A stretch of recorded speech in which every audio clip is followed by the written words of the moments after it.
ہر لحظہ ہے مومن کی نئی شان نئیاں، نئی شان نئیاں، گفتار میں کردار میں اللہ کی برہان، اللہ اللہ کی برہان۔ یا عباد الرحمن، یا عباد الرحمن۔ الحمد لله نحمده ونستعينه ونستغفره ونؤمن به ونتوكل عليه ونعوذ بالله من شرور أنفسنا ومن سيئات أعمالنا،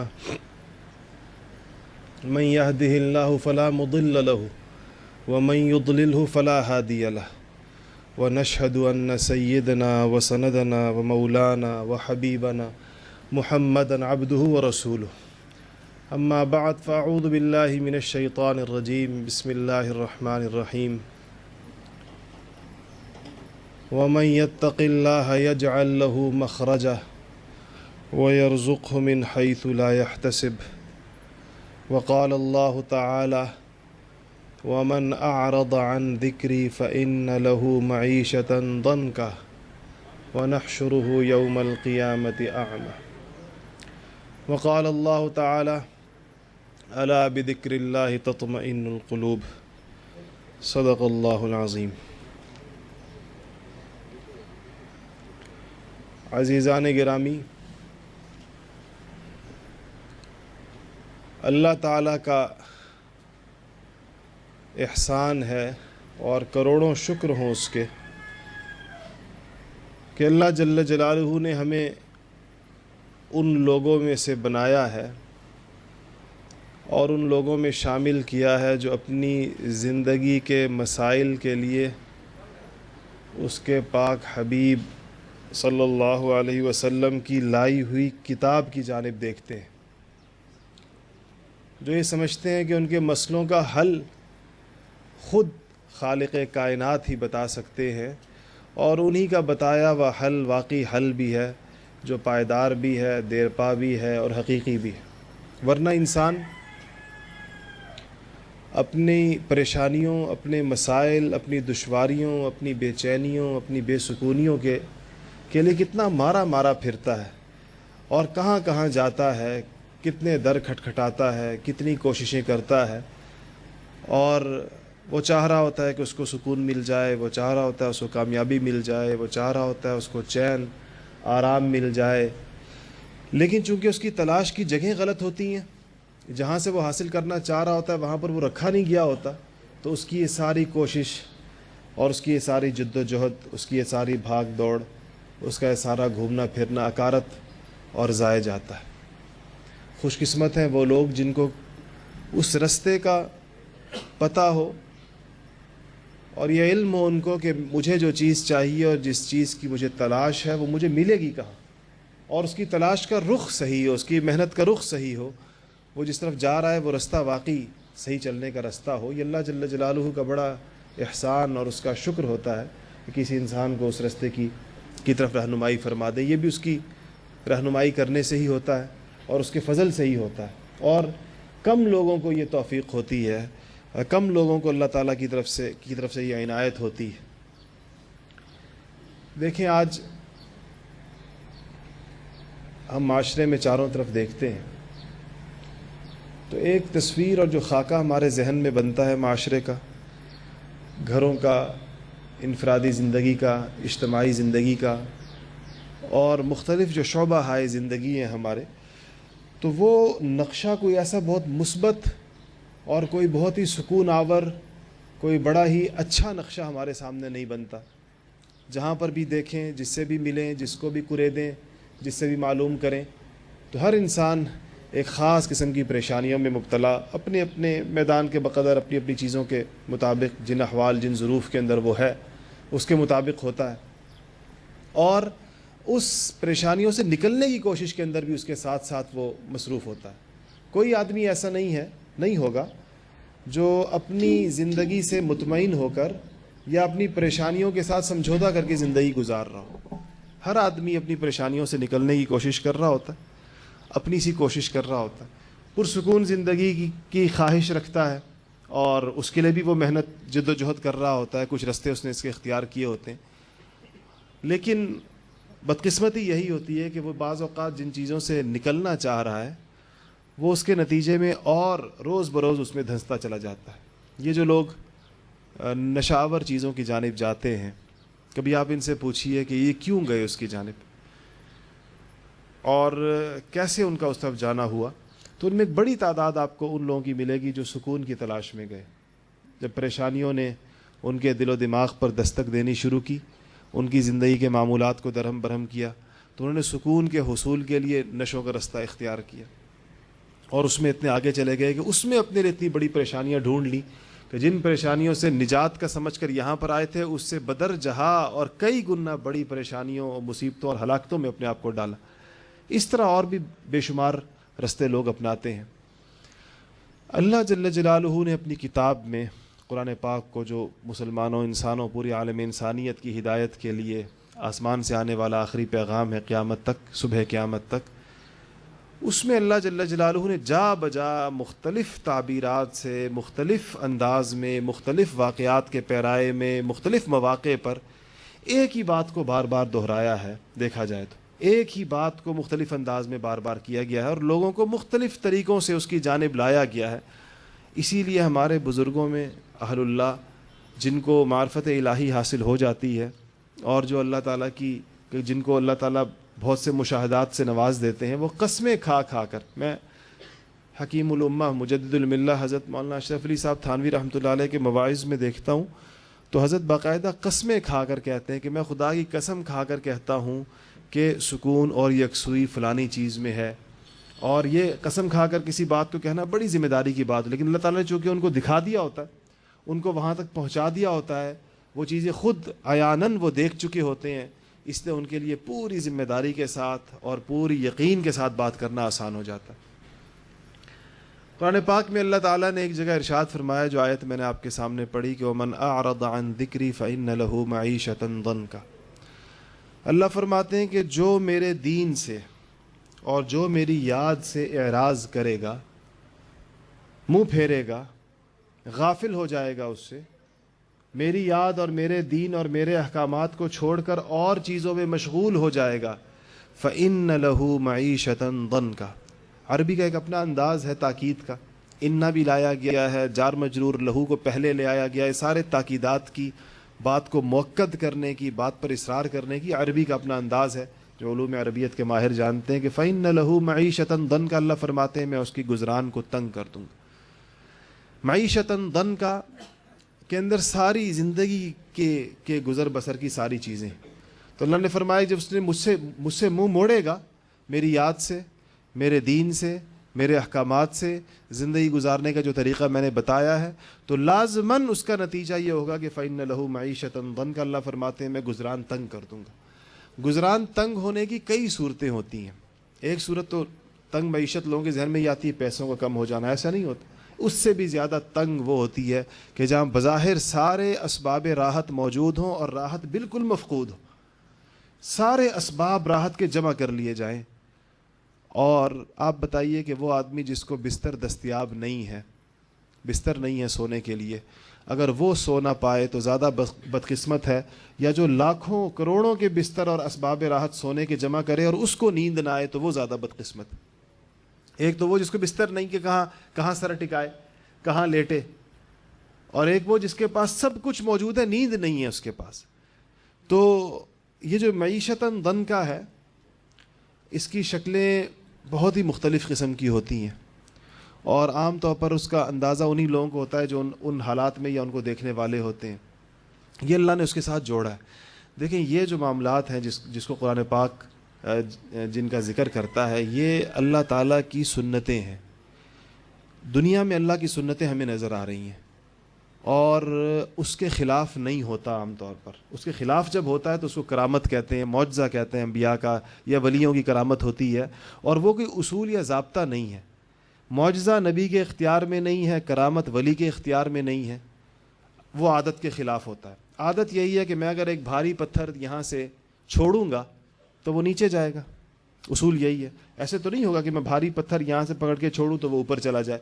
چھوڑا جائے گا تو پتھر نیچے جائے گا. یہ پتھر کا نیچے جانا، زمین کا کشش ثقل ہونا، یہ اللہ تعالیٰ کی طرف سے رکھی گئی چیزیں ہیں، خواص الاشیاء ہیں. چھری کے اندر اگر اس کی دھار پوری تیز ہے اور صحیح ہے تو یہ خاصیت اس میں رکھی گئی ہے کہ جس چیز پر رکھی جائے گی اس کو کاٹ دے گی. یہ اللہ تعالیٰ کی طرف سے رکھا گیا. فضا کے اندر یہاں پر آکسیجن ہے، اس میں یہ خاصیت رکھی گئی ہے کہ مجھے اور آپ کو سانس لینے کے لیے ایک سہولت ہے اس میں، اور یہ آکسیجن اگر بند کر دی جائے گی کسی بھی طریقے سے مجھے اور آپ کو سانس نہیں آئے گا. یہ خواص الاشیاء کہتے ہیں اس کو. چیزوں میں اللہ نے خاصیتیں رکھی ہیں ہر چیز میں.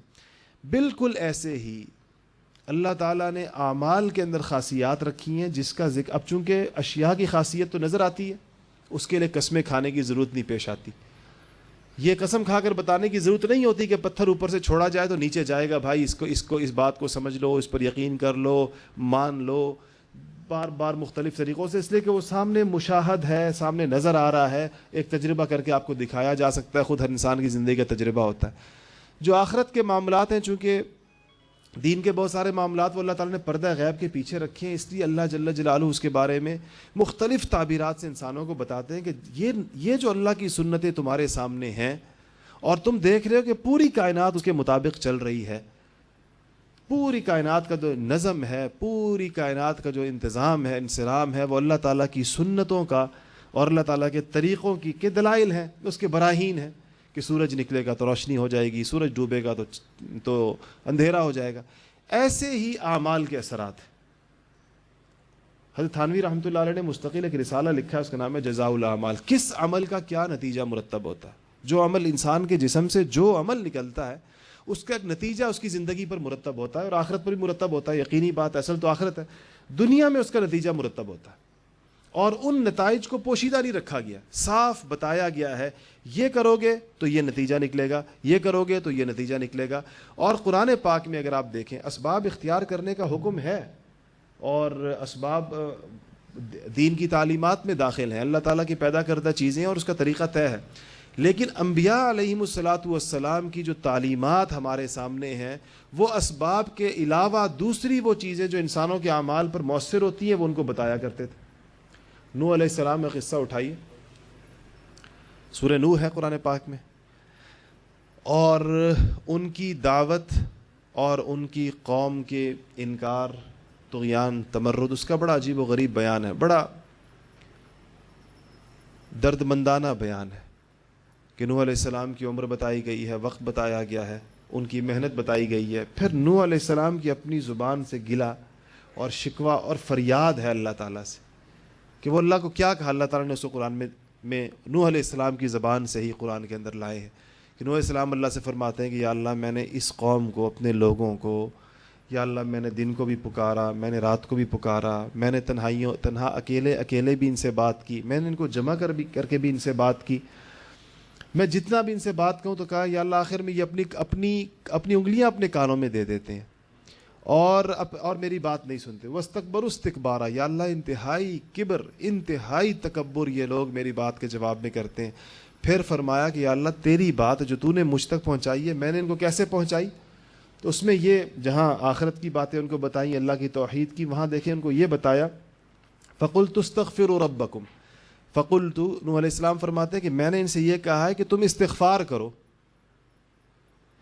تو استغفار کرو گے تو کیا ہوگا؟ اس قوم کو، اپنی قوم کو کہہ رہے ہیں کہ استغفروا فَقُلْتُ اسْتَغْفِرُوا رَبَّكُمْ إِنَّهُ كَانَ غَفَّارًا، اس لیے کہ وہ غفار ہے. جب اس سے استغفار ہوتی ہے معاف کر دیا کرتا ہے، اس کی عادت ہے. ایک تو معاف کر دے گا، پہلی بات یہ جو بھی تم کر چکے ہو اور جتنا بھی تم اپنا نامہ اعمال سیاہ کر چکے ہو اور جتنا تم مجھے جھٹلا چکے ہو اور جتنی تم مجھے تکلیف پہنچا چکے ہو اور جتنا تم گناہوں میں آگے بڑھ چکے ہو، اس کے باوجود اگر استغفار کرو گے تو انہ کان غفارا، وہ معاف کر دے گا. ایک تو یہ کرے گا. وَيُرْسِلُ السَّمَاءَ عَلَيْكُمْ مِدْرَارًا، اور فرمائے تمہارے اوپر آسمان کے دہانے کھول دے گا، تمہاری خشک سالی دور کر دے گا. دیکھیں خشک سالی کی دوری کو کس چیز کے ساتھ جوڑا ہے؟ استغفار کے ساتھ. وَيُرْسِلِ السَّمَاءَ عَلَيْكُمْ مِدْرَارًا وَيُمْدِدْكُمْ بِأَمْوَالٍ وَبَنِينَ وَيَجْعَلْ لَكُمْ جَنَّاتٍ وَيَجْعَلْ لَكُمْ أَنْهَارًا مَا لَكُمْ لَا تَرْجُونَ لِلَّهِ وَقَارًا. فرماتے ہیں کہ وَيُمْدِدْكُمْ بِأَمْوَالٍ وَبَنِينَ، مال بھی بڑھا دے گا، اولاد بھی بڑھا دے گا. وَيَجْعَلْ لَكُمْ جَنَّاتٍ وَيَجْعَلْ لَكُمْ أَنْهَارًا، باغ بھی بنا دے گا تمہارے لیے، نہریں بھی جاری کر دے گا تمہارے لیے. یہ سارا کچھ نوح علیہ السلام جوڑ رہے ہیں، یہ استغفار کی خصوصیات، اور خود اللہ تعالیٰ کو اپنی کارگزاری سنا رہے ہیں کہ اللہ میں نے ان کو یہ بھی بتایا ہے، تیرے غفار ہونے کا بھی بتایا ہے، اور یہ بھی بتایا کہ جب تجھ سے لوگ معافی مانگتے ہیں اور تجھ سے لوگ استغفار کرتے ہیں، اور جب تیرے آگے لوگ جھک جاتے ہیں اور تجھ سے اپنی بغاوت ختم کر دیتے ہیں، تو یا اللہ نہ صرف تو معاف کر دیتا ہے بلکہ تو ان کے سارے مسائل حل کر دیتا ہے، ان کی دنیا اور آخرت کے سارے مسائل حل کر دیتا ہے. پھر آخر میں اپنی قوم سے کہتے ہیں، عجیب انداز ہے، ما لکم لا ترجون للہ وقارا، تمہیں ہوا کیا کہ تم اللہ تعالیٰ سے یہ ساری توقعات نہیں رکھتے جو میں کہہ رہا ہوں تمہیں کہ تم استغفار کرو گے تو اللہ معاف کر دے گا، معاف کرنے کے بعد تمہارے دنیا کے مسائل حل کر دے گا. تمہیں خشک سالی کا سامنا ہے، اللہ تعالیٰ بارش برسا دے گا. تمہیں اولاد چاہیے، اللہ تعالیٰ اولاد سے نواز دے گا. تمہیں مال چاہیے، اللہ مال دے دے گا. تم اپنے باغات اور نہروں کے بارے میں پریشان ہو، نہروں میں پانی آ جائے گا، تمہارے باغ پھل اور پھول دینا شروع کر دیں گے. یہ سارے مسئلے تمہارے حل ہو جائیں گے، تم استغفار تو کرو. مگر قوم نے استغفار کرنے سے انکار کر دی. دادا اپنے پوتے یہ باتیں ساری نوح علیہ السلام درد دل کے ساتھ اپنی قوم کو جھنجھوڑ کر خود ہی کہتے ہیں کہ میں نے یا اللہ ایک کو بھی کہا اور جمع کر کے بھی کہا، دن کو بھی کہا، رات کو بھی کہا، یا اللہ آہستہ بھی کہا، اونچی آواز کے اندر بھی کہا، لیکن وہ پوری عمر اس آدمی کی گزر جایا کرتی تھی ایک انسان کی، لیکن وہ نوح علیہ السلام کی دعوت پر لبیک نہیں کہتا تھا. اور جب مرنے کے قریب ہوتا تھا تو اپنے پوتے کو آخری وصیت کرتا تھا، خیال رکھنا فلانے کی بات نہ ماننا، میں نے بھی نہیں مانی، ایسا نہ ہو تم مان لو. اس پر بالآخر جو قدرت کی مہلت اور ڈھیل ہوتی ہے وہ ختم ہو گئی. نوح علیہ السلام کی زبان کے اوپر وہ جاری ہو گئے الفاظ، لا تذر علی الارض من الکافرین دیارا، یا اللہ اب اس زمین کے اوپر ان کا ایک بھی گھر بستا ہوا مت چھوڑیو. اور وجہ بتا دی کہ اب ان کی ہدایت کے آگے بھی امکانات نہیں ہیں. جب تک ہدایت کے امکانات ہوتے ہیں انبیاء محنت کرتے رہتے، مایوس نہیں ہوتے، نبی مایوس نہیں ہوتے. جب انہوں نے دیکھا کہ بالکل ان لوگوں نے سننے سنانے نصیحت پکڑنے کے عمل کو مکمل بند کر دیا ہے، تو نوح علیہ السلام نے کہا یا اللہ اب یہ لوگ، ان کی اولادیں بھی یہ کافر جن رہے ہیں اور ان کافروں کی بھی اصلاح کی کوئی صورت نظر نہیں آ رہی ہے، اب تو تیری جو ڈھیل اور تیری مہلت ہے تو اس کا. اللہ تعالیٰ نے اس کے بعد جو اس کے ساتھ قوم کے ساتھ کیا وہ آپ سارے حضرات کو آپ کو معلوم. تو یہ جو چیزیں جہاں پر انبیاء علیہ الصلوۃ والسلام اپنی تعلیمات میں شروع سے، آپ اسی طرح سے قوم ہود کا قصہ دیکھیے، قوم لوط کا قصہ دیکھیے، قوم صالح کا قصہ دیکھیے، قوم سمود کا دیکھیں، عاد کا دیکھیں، جتنے قصص قرآن پاک کے اندر بیان ہوئے ہیں، انبیاء علیہ الصلوۃ والسلام کی دعوت کے الفاظ بہت ملتے جلتے ہیں. بعض جگہ تو بیان ہی ایک جیسے لفظ ہیں، حالانکہ قومیں الگ الگ ہیں، نبی بھی الگ الگ ہیں، لیکن جب وہ قوم سے خطاب کر رہے ہیں اور جو جملے ان کے قرآن پاک نقل کر رہا ہے وہ ایک جیسے الفاظ ہوں گے، ملتے جلتے الفاظ ہوں گے. نبیوں کی بنیادی اور مرکزی دعوت ہوتی جس میں وہ مخلوق کو اس بات پر لانے کی کوشش کر رہے ہوتے ہیں کہ تم اپنی زندگی کا طریقہ، اپنی زندگی کا چلن، اپنا بود و باش، اپنا طرز اور رہائش اور رہن سہن کے طریقے ویسے کر لو جیسے تم سے تمہارا خالق چاہتا ہے، ویسے کر لو. پھر اس پر انعامات بتائے جاتے ہیں، اس پر چیزیں بتائی جاتی ہیں، لوگ ان کے مسائل کا حل بتا رہے ہوتے ہیں، اس کے ساتھ ساتھ اس کو جوڑا جاتا، اس کے ساتھ ساتھ چلایا جا رہا ہوتا. تو اتنی چیز طے ہے کہ اللہ جل جلالہ نے تمام انسانوں کا، تمام لوگوں کا، ان کے لیے جیسے یہ مادی اسباب طے کیے ہیں جو آج جس کے لیے دلیل کی ضرورت نہیں ہے. آج میں آپ کو یہ کہوں کہ تیز دھار کی چھری کاٹتی ہے تو مجھے اس کے لیے دلیل لانے کی ضرورت نہیں. اگر میں آپ سے کہوں کہ اوپر سے بھاری چیزیں نیچے آتی ہیں، اس کے لیے دلیل کی ضرورت نہیں.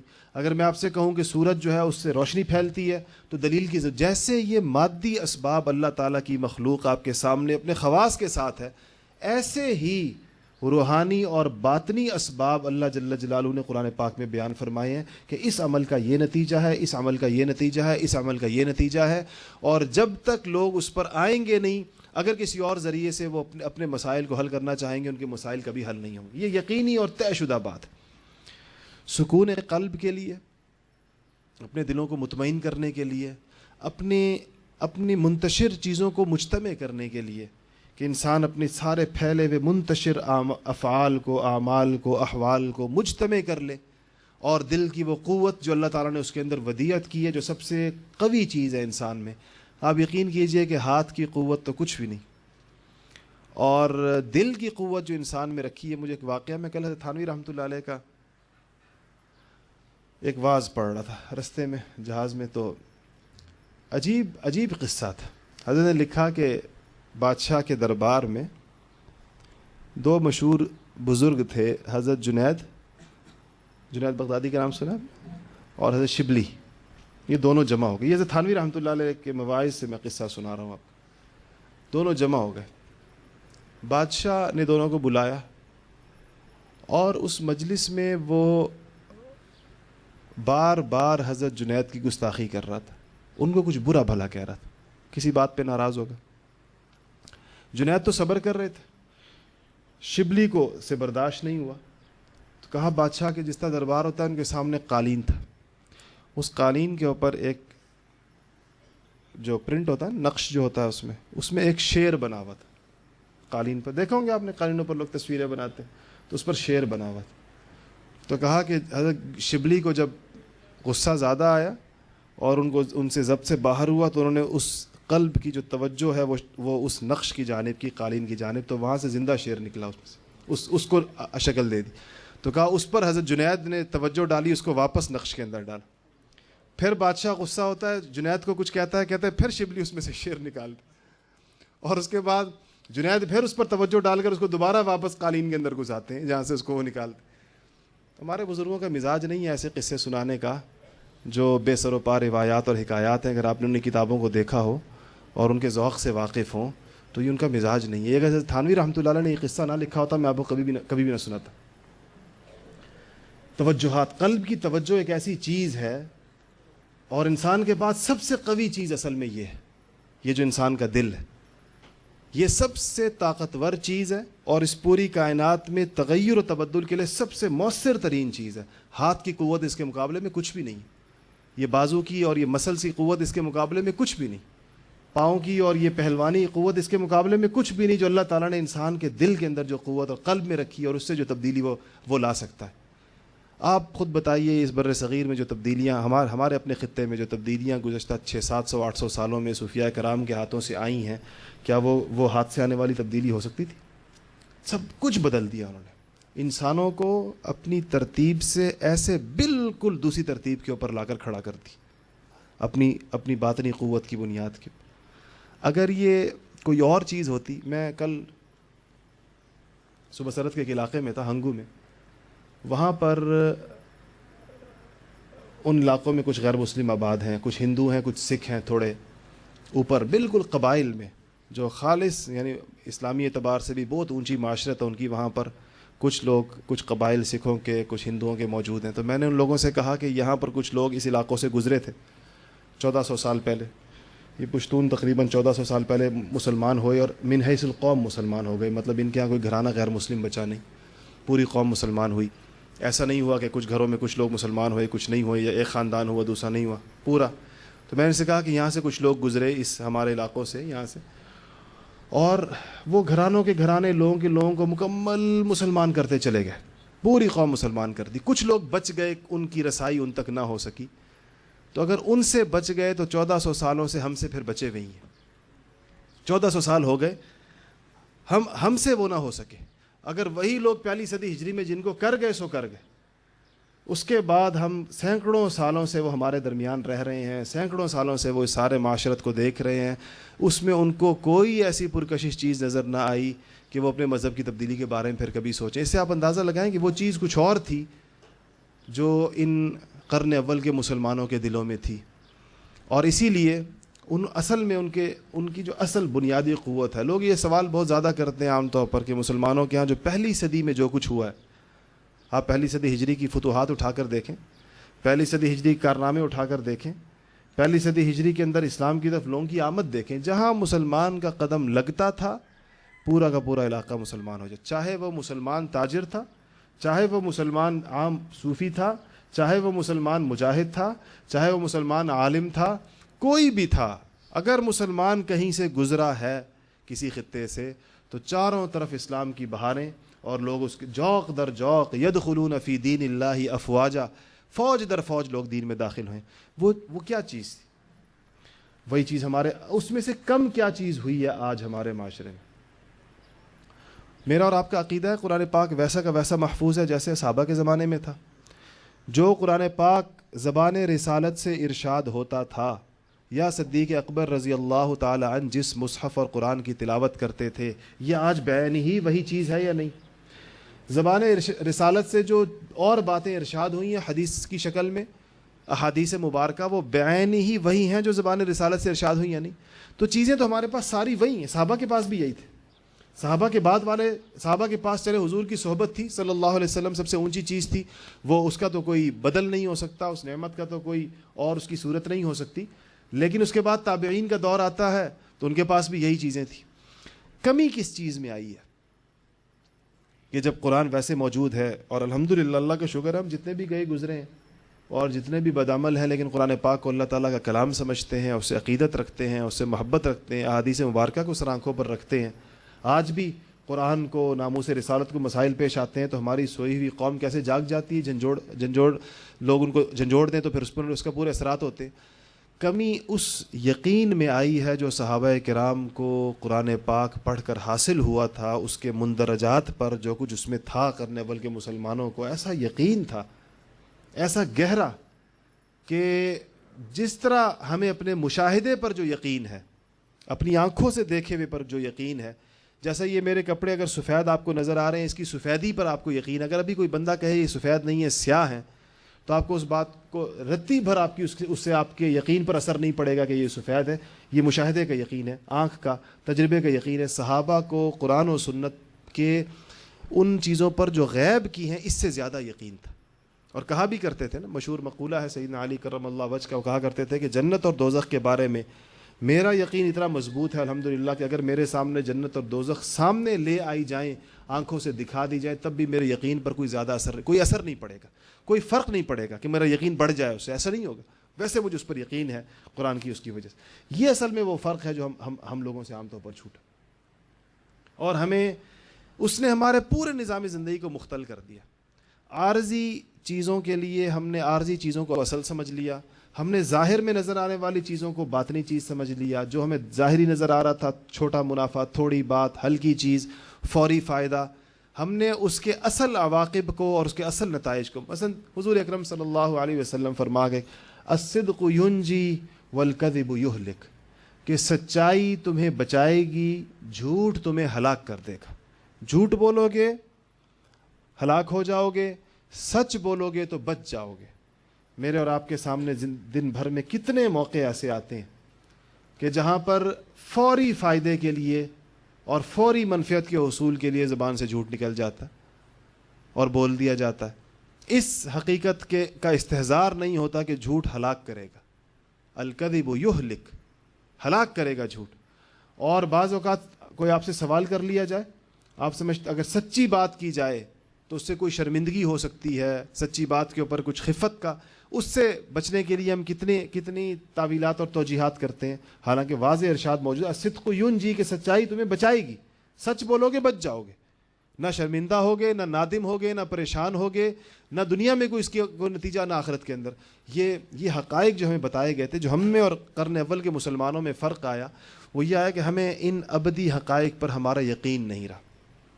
جب یقین نہیں رہا تو ہم نے دوسری چیزیں ڈھونڈی. ہمارے ایک دوست ہیں اور ایک بہت مالی اعتبار سے بڑے فراخ گھرانے کے ساتھ ان کا تعلق ہے.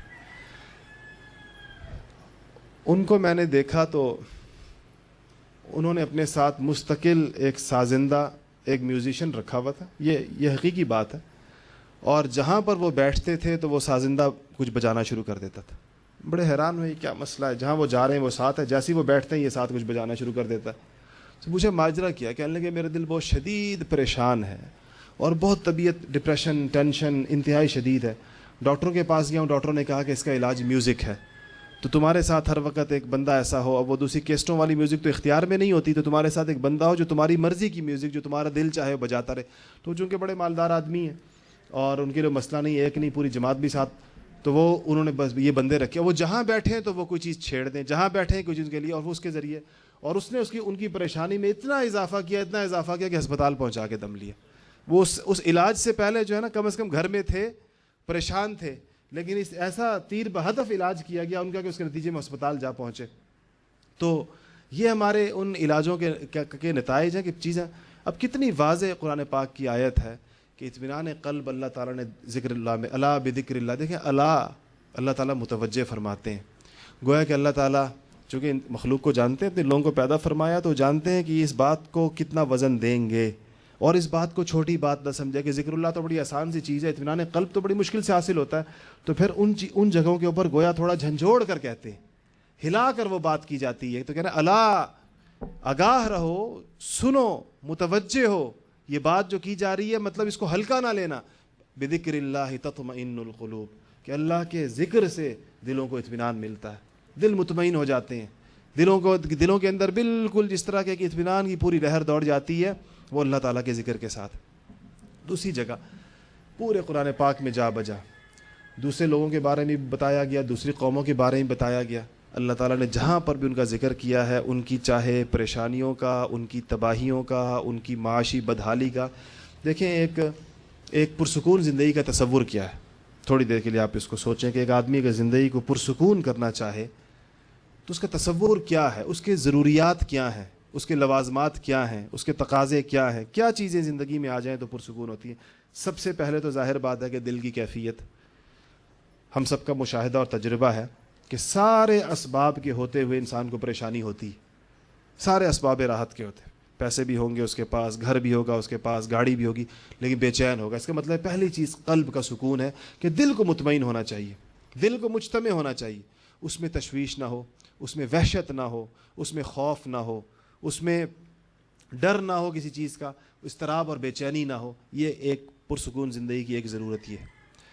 پرسکون زندگی کی دوسری ضرورت ہے کہ انسان کی ضروریات پوری ہو جائے، اپنی ضروریات کے لیے بہت زیادہ پریشان نہ ہو۔ جو چیزیں اللہ تعالیٰ نے اس کی ضرورت بنائی ہیں، انسان کو پیدا کرنے کے بعد کچھ چیزیں اس کی ضرورت طے ہوئی ہیں کہ انسان کو یہ چیزیں چاہیے ہوں گی، وہ اس کو مل جائیں۔ اگر وہ اس کو مل جائیں جتنی اس کو چاہیے، جو اس کی ضرورت ہے، تو ظاہر بات ہے یہ بھی اس کے سکون کے لیے ایک ضروری چیز ہے اور اس کو وہ چاہیے ہوتی ہے۔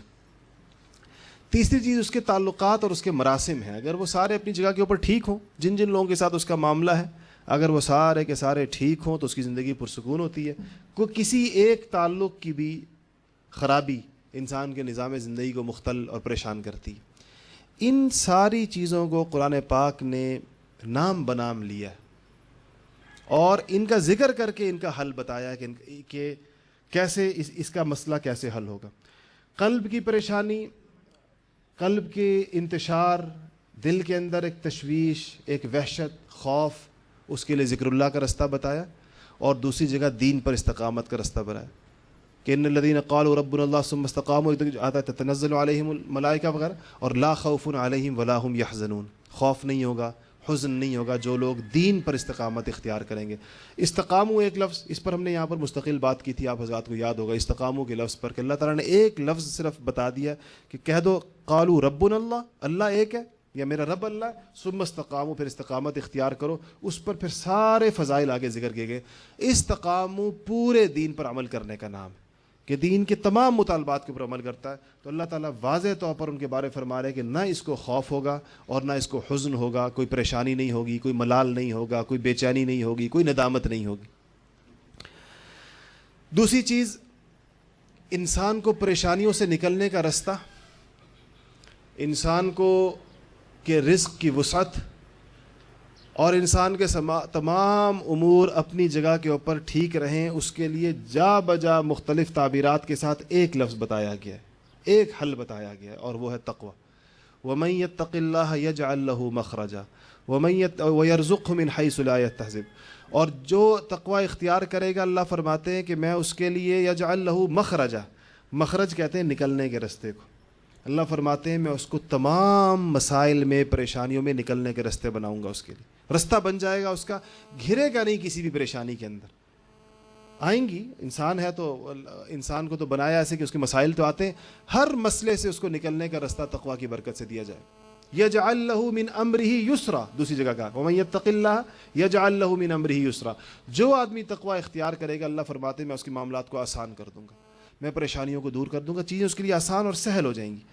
مجھے ایک بزرگ فرمانے لگے، ایک بات ہوئی، کہنے لگے کہ کوئی میں نے ان سے کہا کہ لوگ کہتے ہیں کہ شہرت بڑی پریشانی کی چیز ہوتی ہے، سارے مشہور لوگ اس بات پر بڑے پریشان رہتے ہیں، تو بزرگوں اور اللہ والوں کی شہرت بھی تو ہوتی ہے، تو ان کو بھی پریشانی ہوتی ہوگی اپنی شہرت کی وجہ سے لوگوں کے پاس۔ انہوں نے فرمایا یہ ایک فرق ہوتا ہے کہ وہ شہرت جو من جانب اللہ قبولیت کی بنیاد پر دی جاتی ہے، اس شہرت کے ساتھ پریشانی نہیں ہوتی۔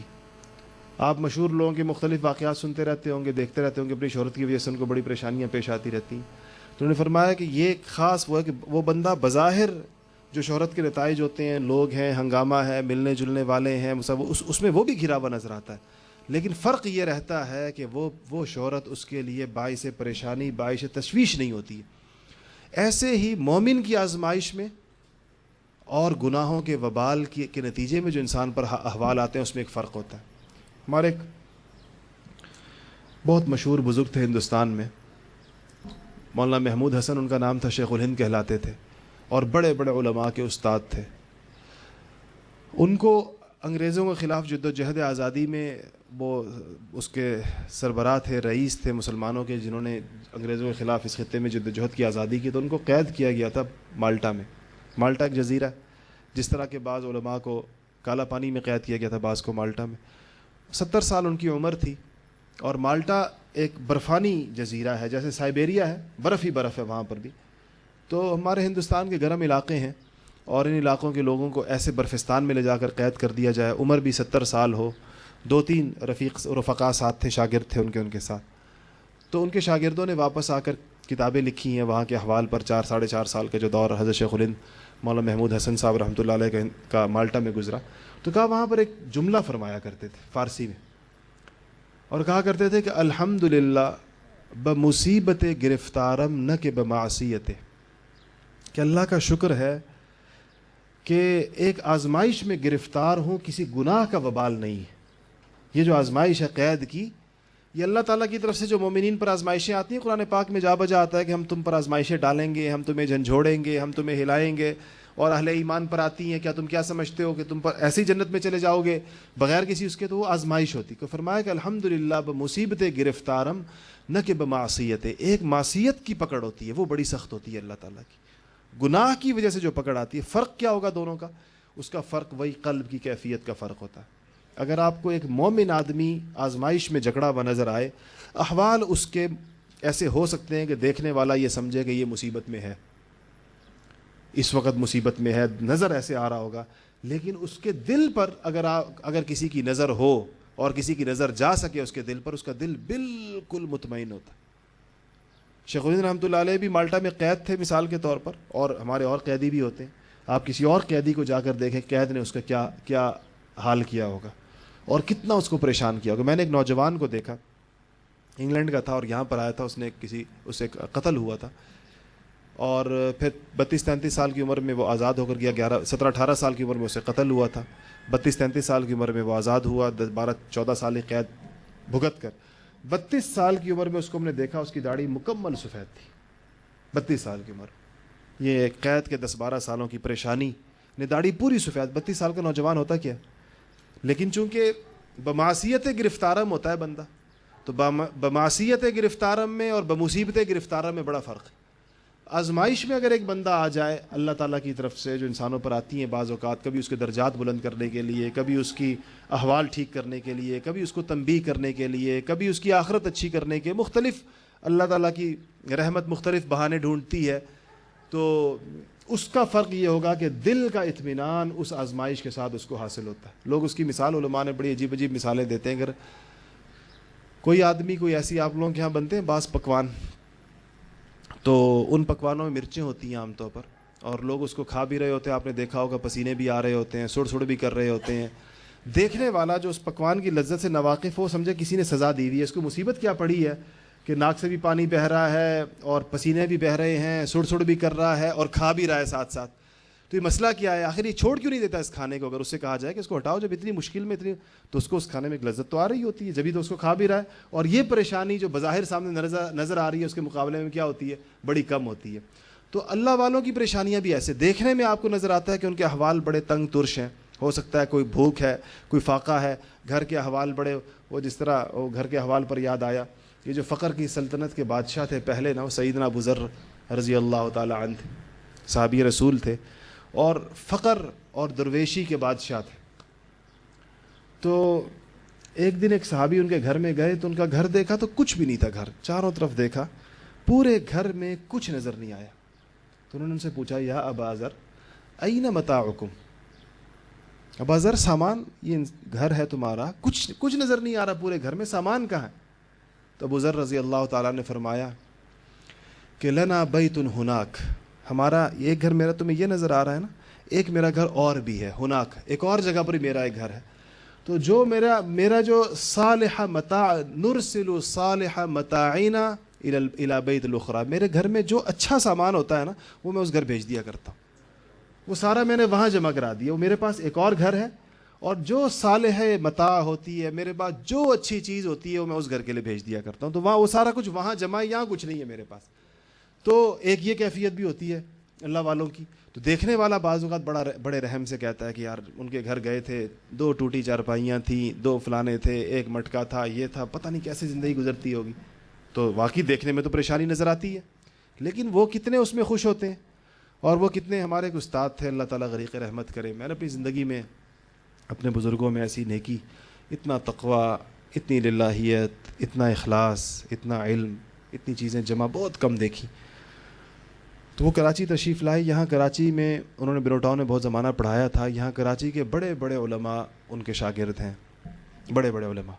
ہم نے بھی آخری دور میں ان سے پڑھا, لوگوں نے ان سے اپنی جوانی کے زمانے میں انہوں نے یہاں بروٹاؤن میں پڑھایا تھا. تو جب وہ یہاں تشریف لائے 10 دن کے بعد وہ واپس جانے لگے, تو بہت سارے, میں بروٹاؤن میں پڑھتا تھا اس زمانے میں, تو میرے بڑے بڑے اساتذہ ان کے شاگرد تھے. تو سب کی خواہش تھی کہ ان کی واپسی کا سفر ہم بندوبست ہم کریں. لیکن ان کا رعب اتنا تھا کہ ان کو کہنا بہت مشکل تھا کہ آپ کے لیے جہاز کا ٹکٹ لینے کا ہمارا, ان کے ساتھ 2 رفقا بھی تھے. اچھا, تو مجھے ان کا بڑا لاڈلا سمجھا جاتا تھا, میں شاید ہوں بھی ایسے گستاخ سا, مجھے ہر بات کہہ دیتا ہوں. تو مجھ سے کہا کہ تم کہو ان سے کہ حضرت آپ نے واپسی کا اپنے سفر کا بندوبست نہیں کرنا, آپ کا بندوبست ہمارے ذمے. تو میں نے ان کو جا کر کہا, میں نے کہا کہ جی وہ, میں نے ان کا نام بھی لیا جن استاد نے کہا تھا کہ وہ خود تو نہیں کہہ سکتے آپ کو. تو وہ میرے استاد تھے جنہوں نے کہا تھا, ان کے شاگرد تھے. تو میں نے کہا وہ کہتے ہیں کہ جی آپ کی واپسی کا اگر ہمیں سعادت مل جائے اور یہ وہ. تو انہوں نے مجھے اتنے عجیب انداز میں کہا, اچھا وہ اپنی واپسی کا بندوبست بس کے ٹکٹ منگوا چکے تھے, اپنے بیٹے کو بھیج کر انہوں نے کہا تھا لے آؤ 2 ٹکٹ. تو میں نے جب ذرا زیادہ اصرار کیا, میرا خیال بھی رکھتے تھے میرے والد صاحب کی وجہ سے, دادا کی وجہ سے بہت زیادہ لحاظ کرتے تھے, تو میں نے تھوڑا زیادہ اصرار کیا. میں کہا نہیں جی کوئی بات نہیں ہے, وہ اتنا کہہ رہے ہیں, آپ کو گردے کی تکلیف بھی ہے, یہ سفر بڑا تکلیف دہ ہے. تو پھر مجھے بڑے اصرار کے ساتھ کہا, وہ مجھے سید عدنان کہا کرتے, نام لکھے, مجھے کہتے ہیں سید عدنان صاحب, بے شک جو سفر آپ کہہ رہے ہیں اس میں جسمانی آرام ہے, مگر روحانی آرام نہیں ہے. مجھے اس میں روحانی طور پر میں آرام نہیں ہے. میں نے اپنے لیے جو رستہ اختیار کیا, مجھے روحانی طور پر اس میں اطمینان ہوتا. اپنے مطلب یہ ہے کہ اپنے مصارف کا خود کفیل ہونا انسان, بجائے کسی اور کے مصرف پر. اس سے ایک روحانی کیفیت تو ہوتی ہوگی, یہ اللہ والوں کی ہوتی ہے اپنی کیفیات, ہمیں تو اس کی ہوا بھی نہیں لگی کہ پتہ چلے کیا ہوتا. تو ان کو کوئی اس میں پریشانی تھی کسی اور کے مصارف پر سفر کرنے میں, حالانکہ اپنے شاگرد, اور جس نے کہا ہے وہ خود استاذ الحدیث, حدیث پڑھاتے ہیں, جو یہ ان کے لیے بندوبست کر رہے تھے. تو مجھ سے کہنے لگے کہ مطلب تمہارا اختیار ہے کہ تم مجھے جسمانی آرام سے روحانی آرام سے نکال کر جسمانی آرام میں ڈالنا چاہتے ہو, یا مجھے روحانی آرام میں رہنے دینا چاہتے ہو. یہ بات اتنے عجیب انداز میں فرمائی کہ مجھ سے یقین جانے پھر کہا ہی نہیں گیا, پھر نہیں کہا گیا مجھ سے, حالانکہ ان کے ٹکٹوں کی خریداری ہو چکی تھی. میں نے آ کر استاد جی سے کہا, میں نے کہا جی یہ ٹکٹ آپ واپس کر دیں, اور بالکل میرا مزید ہمت نہیں کہ میں ان کو اس پر اصرار کر سکوں. تو یہ ان کی اپنی ایک دل کی دنیا ہوتی ہے, جو ظاہراً اب دیکھنے میں کتنا تکلیف کا سفر ہے. آپ یہاں سے پشاور تک بس میں جائیں, 24-26 گھنٹے کا سفر, اس کے بعد پھر آگے 4 گھنٹے کا اور سفر کریں, تو یہ 28 گھنٹے کا سفر دیکھنے میں تو پریشانی ہے, اور سراسر پریشانی ہے, بجائے سے اگر وہ 1.5 گھنٹے میں ہو جائے. لیکن وہ کہتے ہیں مجھے آرام ہے اور روحانی سکون ہے مجھے سفر کے اندر. تو یہ جو ہمیں جو مظاہر نظر آ رہے ہیں اور ہم نے جو پیمانے بنائے ہوئے ہیں, یہ سارے پیمانے قرآن پاک کے میزان اور قرآن پاک کے تول اور قرآن پاک کی کسوٹی پر پرکھنے کی ضرورت ہے ان کو. اور ہم جن چیزوں کے نتائج کے حصول کی توقع رکھتے ہیں, وہ واقعتاً اللہ تعالیٰ نے اس کے اندر یہ خاصیت رکھی بھی ہے یا نہیں رکھی ہے, اس کے بارے میں غور کرنے کی ہمیں ہر وقت اس تذکیر کی ضرورت ہے کہ ہم اس کو دیکھیں. اطمینان قلب کے لیے اللہ تعالیٰ نے جن چیزوں کا ذکر فرمایا ہے, میں آپ کا ان کو خلاصہ عرض کر دوں. ایک چیز استغفار بتائی گئی ہے, استغفروا ربکم, کہ اللہ تعالیٰ سے جو آدمی استغفار کرتا ہے, استغفار کے نتیجے میں اللہ اطمینان قلب بھی نصیب فرماتے ہیں. اللہ جل جلالہ استغفار کے نتیجے میں گناہوں کو معاف بھی فرماتے ہیں، دنیا کے معاملات بھی ٹھیک کرتے ہیں، آخرت بھی ٹھیک ہوتی ہے۔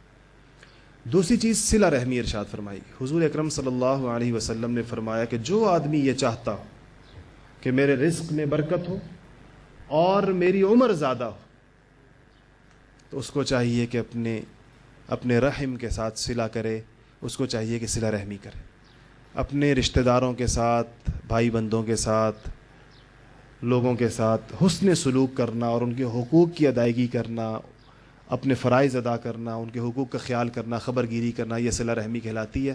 اور جو بندہ یہ کرے گا، حضور اکرم صلی اللہ علیہ وسلم نے فرمایا کہ اس کے رزق میں برکت ہوگی اور اس کی عمر میں برکت ہوگی۔ تیسری چیز جو بلاؤں کو ٹالتی ہے اور اللہ تعالیٰ کی رحمتوں کو کھینچنے کا باعث بنتی ہے، وہ انفاق فی سبیل اللہ ہے، اللہ کے راستے میں خرچ کرنا۔ الصدقۃ رد البلا، حدیث شریف میں آتا ہے کہ صدقہ بھی مصیبتوں کو، پریشانیوں کو ٹالتا ہے۔ تو انسان اپنے اس کے بقدر، میں نے آپ کو یہاں ایک قصہ سنایا تھا، میرے ایک استاد تھے اور وہ رائیونڈ میں پڑھتے تھے، رائیونڈ میں مدرسہ ہے مرکز کے اندر۔ پھر ہم نے ان سے سبق پڑھا تو مجھ سے کہنے لگے کہ ہمیں اساتذہ نے، میں چھوٹا سا تھا جب میں پڑھتا تھا، 13-14 سال میری عمر تھی، اور ہمیں ایک دن اسباق کے اندر کوئی یہ بات آئی کہ انفاق کرنا چاہیے، اللہ کے راستے میں خرچ کرنا چاہیے، جتنے انسانوں تک آپ کے خرچ کا اثر پہنچے گا آپ کو اس کے نتیجے میں اتنی مصیبتیں ٹلیں گی، رزق میں برکت ہوگی، یہ ساری چیز سنی۔ تو کہا میں 13-14 سال کا طالب علم تھا اور میرے والد صاحب بڑا محدود سا میرا خرچہ میرے ایک استاد کو دے کر جایا کرتے تھے کہ اگر اس کی کوئی ضرورت ہو تو وہ پوری کر لیا کرے۔ مجھے کہا ہوا تھا تمہیں کوئی چیز چاہیے ہوا کرے تو استاد سے لے لیا کرو، میں تمہارے استاد کے پاس، کہتے تھوڑی سی، غریب سے والد کی اولاد تھے تو کہتے تھوڑی سی رقم میرے استاد کے پاس جمع کرایا جایا کرتے تھے ہر مہینے آ کر۔ وہ استاد کہتے ہیں کہ مجھے 1 روپے روزانہ دیا کرتے تھے ناشتے کے لیے۔ کہتے ہیں میں نے سوچا کہ 1 روپے ایک طالب علم کو ملتا ہے ناشتے کے لیے، اور اس نے ناشتہ بھی کرنا ہوگا، کوئی چائے بھی پینی ہوگی، کچھ اور بھی، اور انفاق کا شوق بھی ہو گیا اسی میں، چونکہ روایات پڑھی سامنے۔ تو میں نے سوچا اور دل میں یہ تھا کہ انفاق ایسا ہو کہ سب لوگوں کو اس کے اثرات پہنچیں، شوق بھی، جذبہ، ہمت بھی بڑی اونچی تھی۔ تو کہتے ہیں اللہ تعالیٰ نے دل میں یہ ڈالا کہ اگر 1 روپے کا میں نمک خریدوں اور وہ اس مطبخ میں جمع کرا دوں، اس زمانے میں 1 روپے کا کئی دھڑی نمک آیا کرتا تھا، تو وہ نمک اس کھانے کے اندر پڑ جائے گا، یہاں پر 8-10 ہزار بندے آتے ہیں، ان سب تک میرے انفاق کا اثر پہنچ جائے گا۔ تو کہنے لگے کہ میں نے وہ نمک خریدا 1 روپے کا، 10 کلو یا 15 کلو، اور میں لے گیا بڑے مطبخ میں۔ رائیونڈ کا بڑا مطبخ آپ میں سے بہت سے لوگوں نے دیکھا ہوگا، آج کل میرے خیال ہے 25-30 ہزار افراد تک کھانا ایک وقت میں پکتا ہے وہاں پر، اس زمانے میں کوئی 10 ہزار افراد تک کھانا پکتا تھا ایک وقت میں۔ تو کہتے ہیں میں نے جا کر مطبخ کے مسئول کو نمک دے دیا، میں نے کہا جب آپ کھانا پکاتے ہیں تو نمک میرا اس میں ڈال دیا کریں، اور جب یہ نمک ختم ہو جائے تو مجھے بتا دیں، میں اور نمک لا کے دے دوں گا۔ تو کہتے ہیں 3-4 روپے میں مہینے کے پورا رائیونڈ میرے انفاق والے پیسوں سے جو ہے وہ اللہ تعالیٰ ان تک پہنچاتا تھا۔ کہتے ہیں اللہ نے دل میں ڈالی کہ میری معیشت میں یہی ممکن تھا، لیکن اب آپ سوچیں ذرا، اس کے ذریعے سے ایک آدمی 10,000 آدمیوں کا مطلب 2 وقت کا 20,000، 6 لاکھ افراد کا کھانا ہو گیا ایک مہینے میں۔ ایسے ہی ہے نا، 20,000 افراد روزانہ ہو جائیں تو یہ 30 دنوں میں کتنے ہو جاتے ہیں؟ 6 لاکھ افراد ہو جاتے ہیں۔ تو 3 روپے میں ایک آدمی 6 لاکھ افراد کے کھانے میں شریک ہوتا تھا۔ تو انفاق سے ہمارے ذہن میں یہ نہ آئے کہ ہم سے کوئی بڑے بڑے مطالبے ہیں اللہ تعالیٰ کے، انسان سے اس کی معیشت کے بقدر ہے، جتنا اس کے پاس ہے اس میں سے کوئی۔ ہمارے حضرت مفتی رشید احمد صاحب رحمۃ اللہ علیہ کا عجیب معمول تھا، زندگی کے ایک مرحلے پر حضرت کا معمول تھا کہ وہ اپنی آمدن کا 10% اللہ کے راستے میں دیا، متعین طے تھا 10%، پھر وہ 33% ہوا۔ حضرت نے 3 حصے کرتے تھے اپنی آمدن کے۔ اللہ نے حضرت کو بڑی مالی فراخی دی تھی، آپ حضرات کو شاید کچھ حضرات کو اس کا اندازہ ہو۔ حضرت بڑے ٹھاٹھ سے رہتے تھے اور لوگ بڑے حیران بھی ہوتے تھے۔ ہمارے استاد فرماتے ہیں جب ہم پہلی دفعہ تخصص کے لیے آئے تو ہم نے جو حضرت کے انداز دیکھے، ہم نے علماء کے ایسے سٹائل نہیں دیکھے تھے، تو ہم نے کہا تو حضرت تو عالم کم ہو، کوئی چودھری زیادہ لگتے ہیں، بالکل جو بڑے لوگ جس طرح کہتے ہیں، بڑے حیران ہوئے حضرت کو دیکھ کر، بڑے اس سے رہتے تھے۔ تو حضرت نے پھر اللہ نے بڑی برکت دی تھی، اور آخری عمر میں اپنے شاگردوں کو جو چیزیں دیا کرتے تھے، ہمارے استاد مفتی عبدالرحیم صاحب فرماتے ہیں مجھے جو حضرت نے اپنے کلائی کی گھڑی اتار کر دی، میں نے بیچی تو 12 لاکھ روپے کی بکی، اسی سے ہم نے پہلے اخبار کا دفتر بنایا۔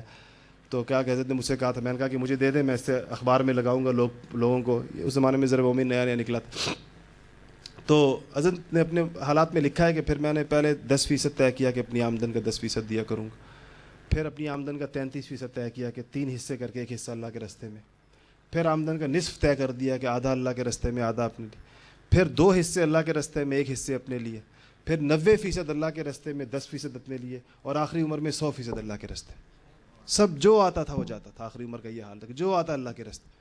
اور وہ بہت اللہ نے، میں نے جس طرح عرض کیا کہ بڑی اسی، اور وہ جتنا یہ حصہ بڑھتا تھا اتنا وہ آمدن بڑھتی جاتی تھی. وہ بہت بڑی وہ تھی. اللہ خیر کے بہت سارے کام اس کے ذریعے سے لیے بہت جگہوں کے اوپر، اور بڑی دور دور تک وقت. تو اللہ تعالیٰ کا مطالبہ جو ہے انسان سے وہ اس کے حالات کے بقدر ہوتا ہے. اس میں مقدار کو نہیں دیکھا جاتا، اس میں تناسب کو دیکھا جاتا ہے. کوئی آدمی اپنی کا تناسب کیا رکھتا ہے. کسی آدمی کا 1 روپے ہو سکتا ہے کہ اس کے تناسب کا 10% بنے، کسی کا 1 لاکھ اس کے تناسب کا 1000واں حصہ بنے. تو وہ 1 روپے زیادہ قیمتی ہے اللہ تعالیٰ کے نزدیک، جو زیادہ ایک چیز سے یہ انفاق فی سبیل اللہ. تیسری چیز میں نے اب عرض کی. چوتھی چیز جس کا انسان کی زندگی پر اثر ہے، اس کے احوال پر اثر ہے، اس کے معمولات پر اثر ہے، اس کے دل پر اثر ہے، وہ تہجد کی نماز. انبیاء علیہ الصلوۃ والسلام کا مستقل وظیفہ ہے، اور اس کے فضائل اتنے بے شمار ہیں تہجد کی نماز کے، کہ اس وقت میں جو آدمی اٹھ کر اللہ تعالیٰ کے آگے سر بسجود ہوتا ہے تو یہ اللہ تعالیٰ کے ہاں اس کی بہت بڑی قیمت ہے. جنید بغدادی رحمۃ اللہ علیہ کے بارے میں کہتے ہیں نا کہ کسی نے کہا، بڑے مجاہدے کیے تھے انہوں نے، بڑے لوگوں نے ان سے فائدہ اٹھایا، آج بھی وہ صوفیاء کے سرخیل ہیں. کسی نے ان کے وفات کے بعد خواب میں دیکھا اور کہا کہ جو آپ کی زندگی تو مجاہدوں میں گزری اور دین کی خدمت میں گزری اور لوگوں کی تربیت میں اور لوگوں کا اس میں، تو بڑا کچھ ملا ہوگا اس پر وہاں پر. تو انہوں نے فرمایا کہ کام تو وہ رات کی 2 چھوٹی چھوٹی رکعتیں ہی آئیں. وہ جو تہجد کے وقت میں اٹھ کر دو چار مختصر تہجد پڑھا کرتے تھے، رکعات لفظ آتا ہے چھوٹی رکعتیں، کہا وہ ان سے کام بنا یہاں پر. باقی وہ سارے مجاہدے، وہ سارے کام، وہ گویا دھرے کے دھرے رہ گئے. یہاں جو کام بنا وہ تو ان 2-4 رکعتوں سے بنا جو رات کو اٹھ کے پڑھا کرتے تھے. صحیح حدیثوں میں آتا ہے کہ رحمت الہی آسمان دنیا پر اتر آتی ہے اس وقت میں. زمین، یہ 7 آسمان ہے نا، تو آخری دنیا کے اوپر جو ہمیں جو آسمان نظر آ رہا ہے، یہاں پر رحمت الہی اللہ تعالیٰ یہاں پر نزول فرماتے ہیں. رحمت الہی نزول کرتی ہے یہاں پر، اور باقاعدہ 3 آوازیں روز لگتی ہیں. قبیل فجر، قبیل کہتے ہیں فجر سے تھوڑی دیر پہلے، تہجد کے وقت میں 3 آوازیں. حل من مستغفر، کوئی ہے جو مغفرت چاہتا ہو، اللہ تعالیٰ پوچھ رہے ہیں کوئی ہے جو مغفرت چاہتا ہو. حل من مسترزق، کوئی ہے جو کہ رزق چاہتا ہو کہ اس کو دے دیا جائے. حل من سائل، کوئی ہے جو مانگ رہا ہو، کچھ پوچھنے والا ہو کہ ہم اس کو دے دیں. تو اس وقت میں جو لوگ جاگے ہوئے ہوتے ہیں اور جنہوں نے ہاتھ اٹھائے ہوئے ہوتے ہیں، تو ان کے ہاتھوں کو اللہ تعالیٰ ایسے نہیں لوٹاتا. سیدنا عمر فاروق رضی اللہ تعالیٰ عنہ نے، یہ چونکہ فجر سے تھوڑا پہلے کا وقت ہوتا ہے، 10-15 منٹ پہلے کا فجر سے، سیدنا عمر فاروق رضی اللہ تعالیٰ عنہ نے اپنے ایک خادم کی یہ ڈیوٹی لگائی ہوئی تھی کہ جب میں تہجد پڑھتا ہوں، لمبی تہجد صحابہ پڑھا کرتے تھے، تو بعض اوقات تہجد میں نماز میں انسان کا وقت زیادہ ہوتا ہے، وہ وقت اذانیں ہو جاتی ہیں فجر کی. تو کہا جب فجر کی اذان سے 10-12-15 منٹ رہ جائیں فجر کی اذان میں، تو مجھے میرے معمول سے آ کے ہلا دیا کرو، جھنجھوڑ دیا کرو. چاہے میں ذکر کر رہا ہوں، تلاوت کر رہا ہوں، نماز پڑھ رہا ہوں، مجھے ذرا ہاتھ لگا دیا کرو کہ مجھے پتہ چل جائے کہ اب فجر کی اذان ہونے میں 10-15 منٹ باقی ہیں. یہ وقت دعا کا ہے، یہ وقت استغفار کا ہے. قرآن نے کہا ہے والمستغفرین بالاسحار، صبح کے وقتوں میں استغفار کرنے والے، اس وقت میں جو لوگ استغفار کرتے ہیں. اس وقت میں جو آدمی اٹھ جائے، جس کو توفیق مل جائے، اور وہ اٹھ کر اس وقت میں اللہ تعالیٰ جس وقت رحمت الہی آسمان دنیا پر ہو اور اللہ کی طرف سے آواز لگے کہ حل من سائل، کوئی ہے مانگنے والا، اس نے ہاتھ اٹھائے ہوں کہ اللہ میں مانگ رہا ہوں، تو بھلا یہ اللہ تعالیٰ کی رحمت سے اور اللہ تعالیٰ کی غیرت سے کیا یہ توقع کی جا سکتی ہے کہ یہ ہاتھ ویسے لوٹا دی جائیں کہ نہیں تمہیں نہیں دیا جائے گا؟ خدا نہ خواستہ ہو سکتا ہے اگر خدا نہ خواستہ اس کا کھانا پینا اوڑھنا پہننا حرام کا ہو، پھر تو دعائیں نہیں قبول ہوتی.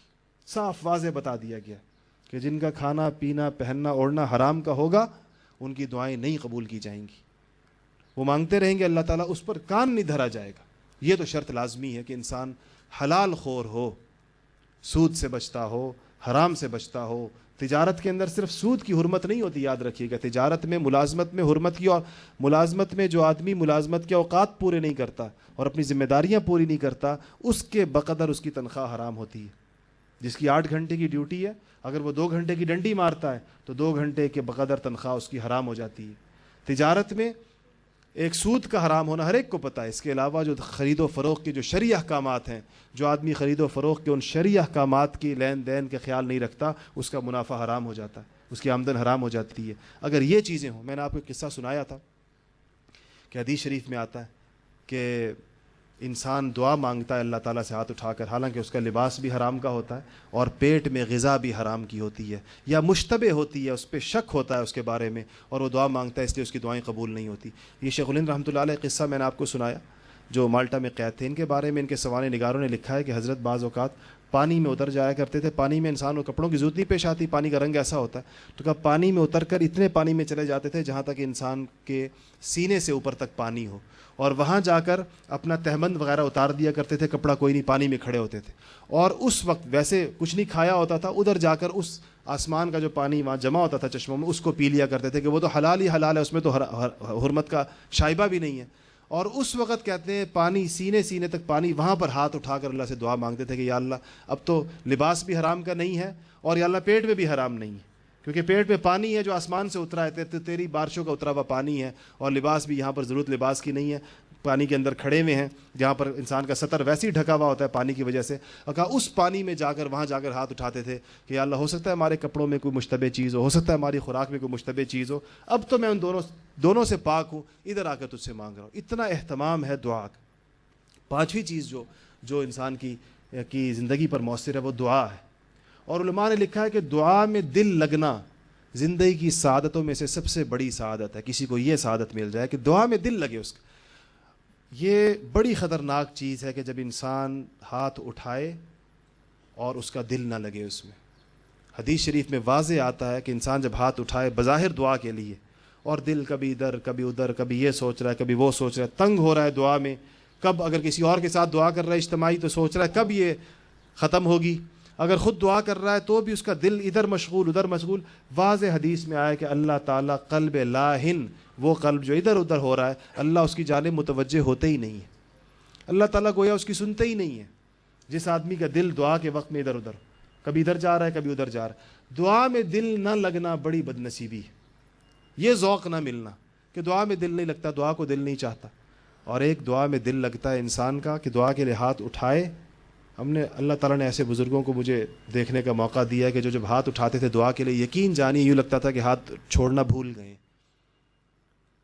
لمبی دعائیں، گھنٹہ 1.5 گھنٹہ 2 گھنٹے ہاتھ اٹھائے ہوئے، اور کمزوری کی وجہ سے وہ ہاتھ یوں ہوتے ہوتے نیچے ہو جاتے تھے، اور دیکھنے والا سمجھتا تھا یہ بھول گئے ہیں، ان کو سہو ہو گیا ہے، ذہول ہو گیا کہ دعا مانگ رہا ہوں اس کو ختم بھی کرنا ہے، ایسا ان کا دل لگا ہوتا تھا، بندھا ہوتا تھا، گویا کہ آدمی یہ سمجھ رہا ہے۔ بالکل ایسے ہوتا ہے، دیکھیں جس طرح ہمیں جو تعلق اللہ تعالیٰ نے ماؤں سے دیا ہے، آپ بتائیں کہ میری کوئی ضرورت ہو اور مجھے پتہ ہو کہ میری ماں وہ پورا کر سکتی ہے، اگر میری ضرورت ہے اور مجھے پتہ ہو کہ میری ماں پورا کر سکتی ہے، تو کیا اس سے مانگتے ہوئے میرے دل میں کبھی یہ آئے گا کہ پتہ نہیں ملے گا یا نہیں ملے گا؟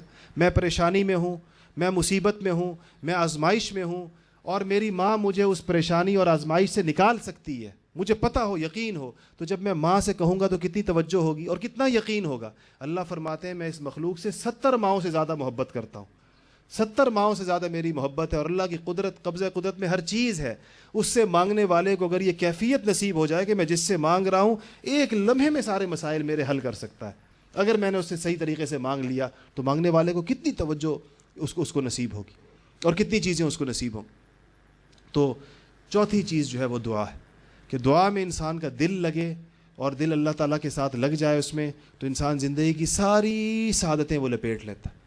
علماء نے لکھا ہے نا کہ اگر لوگ کہتے ہیں کہ خانہ کعبہ کے اوپر پہلی نگاہ پڑے تو جو دعا مانگی جائے وہ قبول ہوتی ہے، تو کیا دعا مانگنی چاہیے؟ ظاہر بات ہے انسان کے دل میں تو ہزاروں دعائیں ہیں، کہ خانہ کعبہ پر گیا ہے اور پہلی نگاہ کے بارے میں آتا ہے کہ جو بھی دعا مانگے قبول ہوگا، تو اہل عرفان نے کہا کہ وہاں انسان ایک ہی دعا مانگنی ہے اور وہ قبول ہونی ہے، تو وہاں یہ دعا مانگے کہ یا اللہ مجھے مستجاب الدعوات بنا دے۔ مستجاب الدعوات کہتے ہیں اس آدمی کو جو دعا کرے وہ قبول ہوتی ہے، جو دعا کرے وہ قبول ہوتی ہے۔ تو بس یہ دعا مانگ لے وہاں پر، یہ جب مانگ لی جائے گی اس کے بعد ساری زندگی جو مانگتا رہے گا اللہ عطا فرماتے رہیں گے، اللہ دیتے رہیں گے، جس کے لیے بھی مانگے گا اور مغفرت مانگے گا، جو چیزیں آخرت کی دنیا کی مانگے گا اللہ تعالیٰ عطا فرمائیں گے۔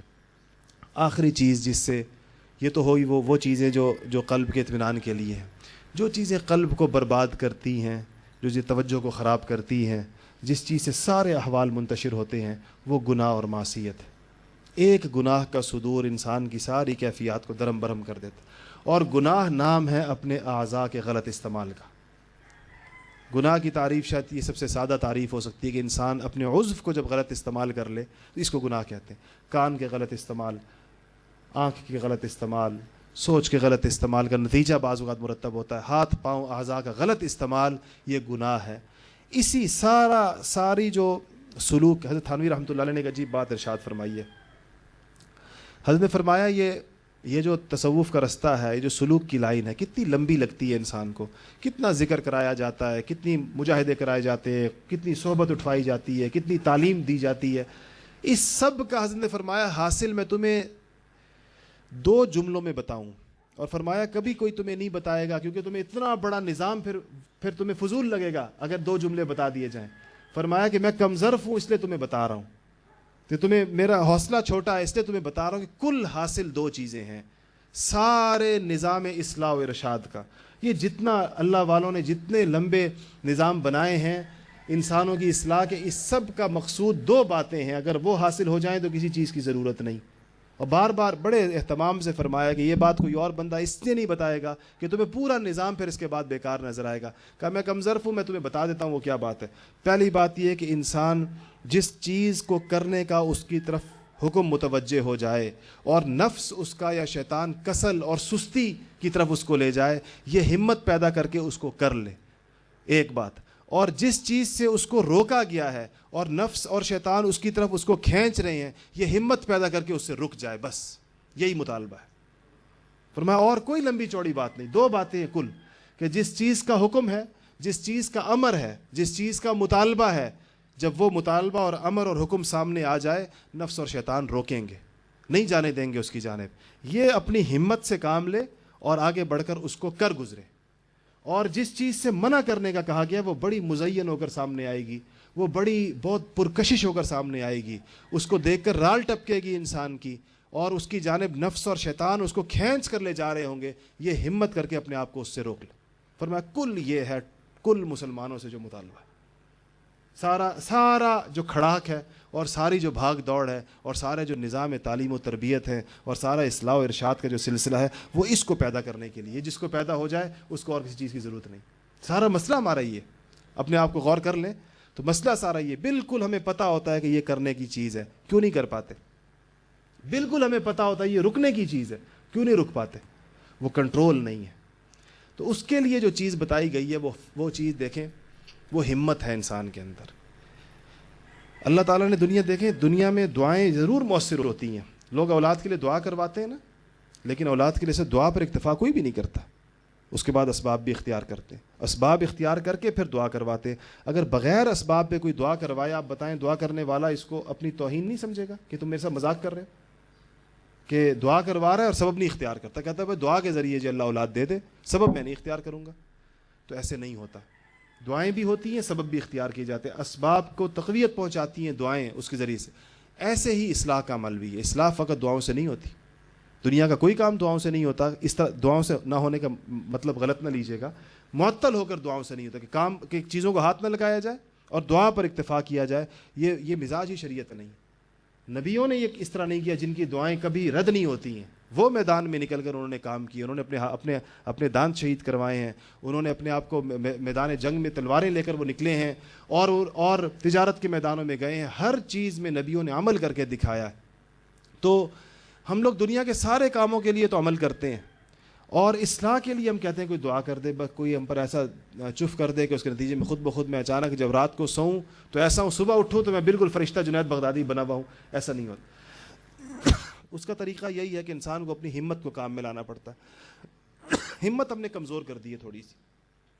جب گناہوں کا ارتکاب زیادہ کیا جاتا ہے اور بار بار کیا جاتا ہے تو ہمت جو قوت مدافعت ہے گناہ کے مقابلے میں وہ کمزور پڑتی چلی جاتی ہے, اور پھر وہ بالکل معطل ہو جاتی ہے. انسان یہ سمجھتا ہے کہ اب میں گناہ سے رکنے کی میرے اندر صلاحیت ہی نہیں. ایسا نہیں ہوتا. اس ہمت کو طاقتور کیا جائے. اس کا طریقہ کیا طاقتور کرنے کا؟ اس کا طریقہ یہ ہے کہ اہل ہمت کے ساتھ اٹھا بیٹھا جائے. اپنی صحبت کے لوگوں کو ذرا غور کریں کون ہے. اگر آپ اہل معاصی کے ساتھ اٹھے بیٹھیں گے, کمزور ہمتوں والوں کے ساتھ, یا جنہوں نے ہمتوں کا رستہ چھوڑ دیا, اگر آپ ان کے ساتھ اٹھیں گے بیٹھیں گے تو آپ کی ہمت اور کمزور ہوگی. اپنے لیے ڈھونڈیں. اس معاشرے میں ہیں الحمدللہ ایسے لوگ جن کی ہمتیں طاقتور ہیں, جن کو گناہوں کے مقابلے میں اللہ تعالیٰ نے ایک طاقتور ہمت کی عنایت کی ہے ان کے اوپر.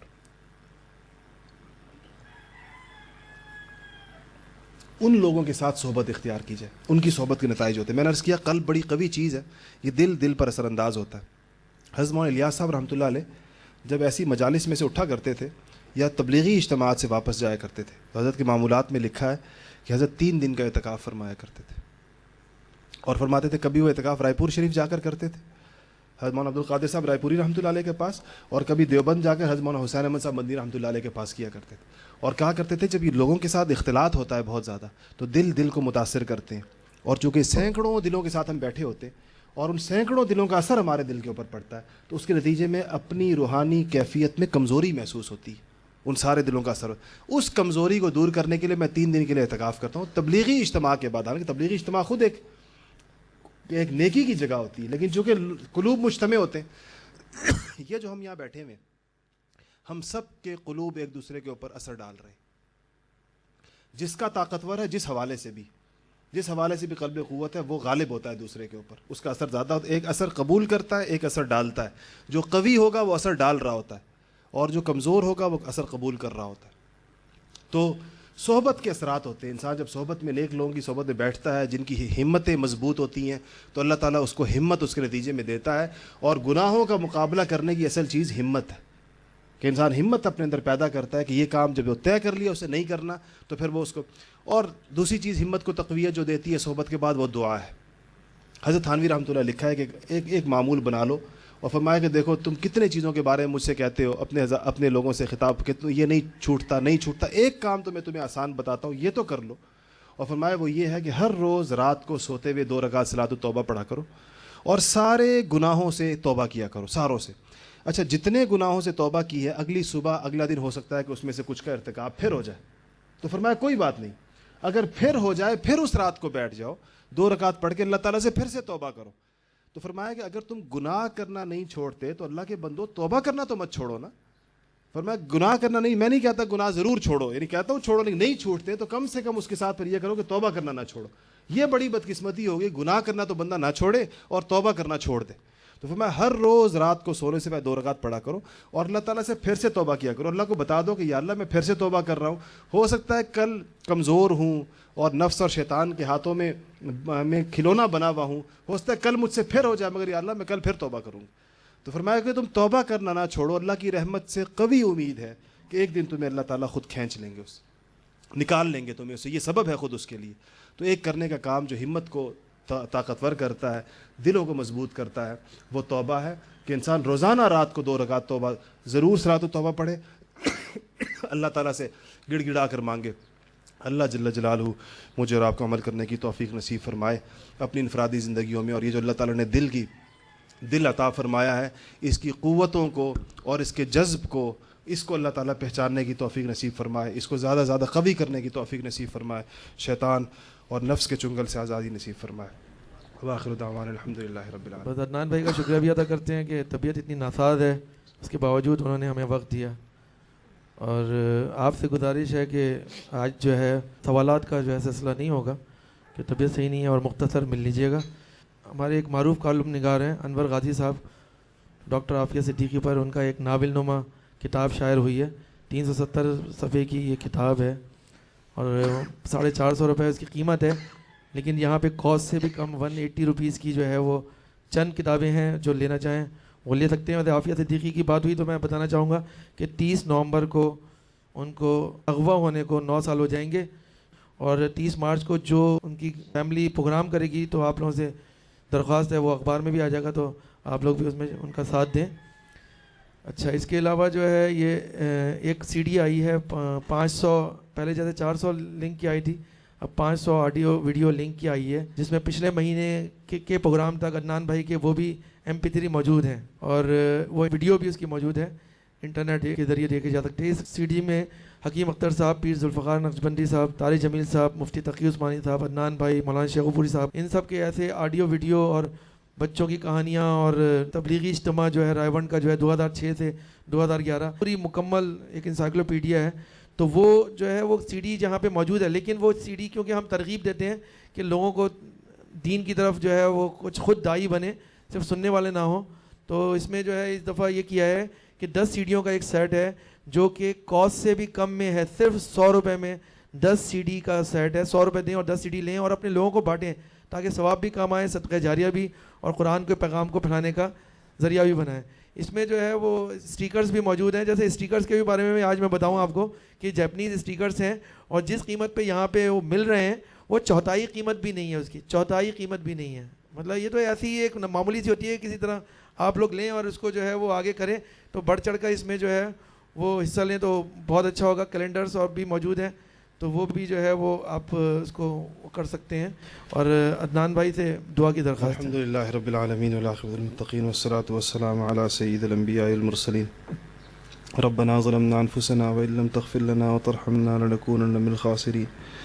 رب اغفر وارحم وانت خیر الراحمین. رب اغفر وارحم وانت خیر الراحمین. رب اغفر وارحم وانت خیر الراحمین. یا اللہ, یہاں پر تیری بات سننے کے لیے جو ہم سب جمع ہوتے ہیں, یا اللہ ہمارے اس جمع ہونے کو تو قبول فرما. یا اللہ ہمارے چھوٹے گناہوں کو, بڑے گناہوں کو, صغیرہ کو, کبیرہ کو, اعلانیہ کو, یا اللہ چھپے ہوئے گناہوں کو سب کو معاف فرما دے. یا اللہ ہم سارے گناہوں سے توبہ کرتے ہیں, ہمارے سارے گناہوں کو معاف فرما دے. یا اللہ یہاں پر یہ جمع ہونا اپنی اصلاح کے لیے, اپنے معاشرے کی اصلاح کے لیے, یا اللہ تیرا پیغام تیرے لوگوں تک پہنچانے کی نیت سے ہوتا ہے. یا اللہ ہمیں اخلاص نصیب فرما. یا اللہ اس ساری محنت کو خالص اپنی رضا کے لیے کرنے کی توفیق نصیب فرما. یا اللہ جتنے ساتھی اس ساری محنت کے لیے اپنا دن رات ایک کرتے ہیں اور یا اللہ پورا مہینہ اس مجلس کے لیے محنت کرتے ہیں, یا اللہ ان کی محنتوں کو قبول فرما.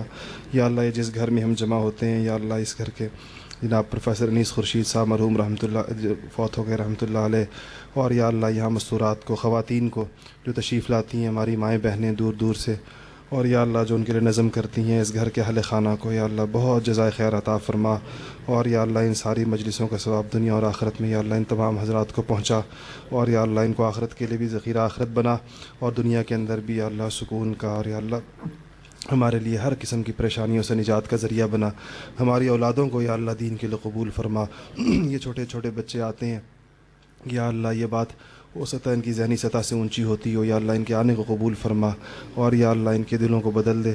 اور یا اللہ جیسی نسلیں اس امت مسلمہ کو مستقبل میں اور حال میں چاہیے, اور یا اللہ حضور اکرم صلی اللہ علیہ وسلم اپنی امت کو جس حال میں دیکھنا چاہتے ہیں, یا اللہ ہمیں ویسا بنا دے اور ویسا بنانے کی محنت کرنے والا بنا دے. یا اللہ ہمیں انفرادی زندگی اور انفرادی چیزوں سے نکل کر ایک اجتماعی امت بننے کی توفیق نصیب فرما دے. یا اللہ ہمارے ہر گھر کو, اور یا اللہ ہماری ہر جگہ اور ہر مکان کو یا اللہ ہدایت کا مرکز بنا دے. یا اللہ جیسے اس گھر میں یا اللہ تیرے دین کے لیے اتنی فکر ہوئی, یہاں سے آواز لگی پورے عالم میں پہنچی, یا اللہ ایسے ہم میں سے ہر ایک کے گھر کو ایسا بنا دے. یا اللہ ہمارے گھروں میں تیرے دین کی آواز, تیرے پاک حبیب محمد مصطفیٰ صلی اللہ علیہ وسلم کی لائی ہوئی تعلیمات اور رہنمائی کی آواز ایسی لگے کہ دنیا کے گوشے گوشے تک پہنچ جائے. یا اللہ وہ مقبول ہو, یا اللہ قبولیت والی محنت ہو, یا اللہ اس کے دیر پا اثرات ہوں, دور تک جائیں, دیر تک رہیں, اور یا اللہ ہمیں دنیا میں بھی اس کا صلہ ملے, اور یا اللہ دنیا میں بھی تیری رضا نصیب ہو, یا اللہ دنیا میں بھی ہمیں اس کی قبولیت نصیب ہو, اور یا اللہ آخرت میں اور قبر کے اندر یہ ساری محنتیں مقبول ہوں. یا اللہ آخرت اور قبر میں یہ کام آئیں, ہمارے نامہ اعمال کا حصہ ہوں, حضور اکرم صلی اللہ علیہ وسلم کی شفاعت نصیب ہو. صلی اللہ تعالی علی خیر خلقہ محمد وآلہ وصحبہ اجمعین برحمتک یا ارحم الراحمین. بندہ خاکی ہے اس کا نشے من, نہ بخارا نہ بدخشاں, ہم سایہ جبریل امی. بندہ خاکی ہے اس کا نشے من, نہ بخارا نہ بدخشاں, یہ راز کسی کو نہیں معلوم کہ مومن, نہیں معلوم کہ مومن قاری نظر آتا ہے, حقیقت میں ہے قرآن.